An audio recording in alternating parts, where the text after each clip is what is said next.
ça va être bon party de Noël. Peut-être qu'ils ont déjà pris de la drogue. D'ailleurs, d'après moi, quels sont les 10 artistes les plus stone?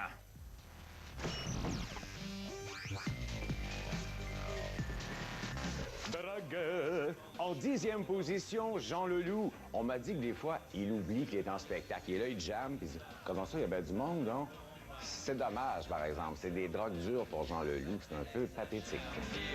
De cookies, qui aimait trop la couleur rouge jaune. 9e position, j'étais à la radio à C'est quoi dans les années 70. J'allais recevoir Claude Dubois. J'avais mal aux dents. Claude Dubois entre en studio. J'ai dit mal aux dents, Claude. Il sort son gros bac de coke et tu passes ton doigt dedans, frappe ici, ça va beaucoup mieux. C'est vrai? J'aurais voulu être un artiste.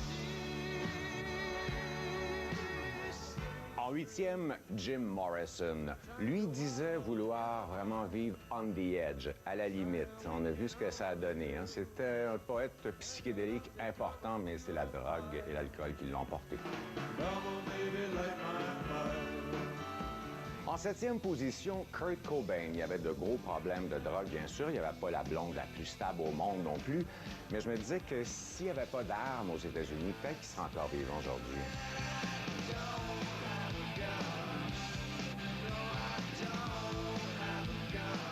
En 6e, la grande chanteuse Amy Winehouse. Elle faisait les frontispices plus pour ses problèmes de drogue que d'autres choses. D'ailleurs, vous l'avez peut-être découvert une fois qu'elle était morte. Et souvent, les génies comme ça ont des graves problèmes de comportement.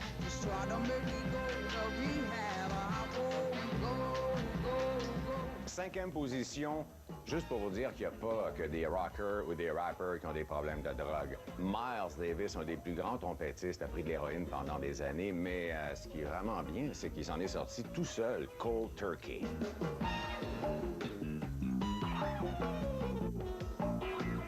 En 4e position, Keith Richards. On ne sait pas trop ce qu'il a pris, mais je pense qu'on sera encore ici demain matin s'il fallait avoir toute la liste au grand complet.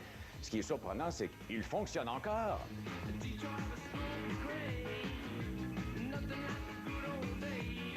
3e position, Janis Joplin. À l'époque, on trouvait ça drôle. Elle prenait toujours sa bouteille de Southern Comfort, mais finalement, c'était une vie assez tragique. Je vous suggère de voir le film de Rose avec Bette Midler.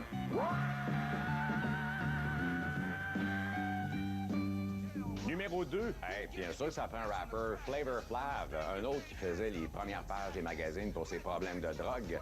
Et quand on le regarde, on dirait que c'est le Keith Richards du rap.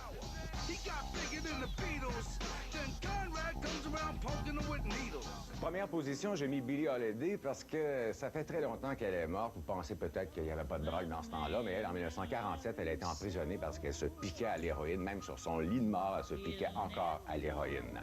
Tragique fin. All my life is just despair, but I don't care.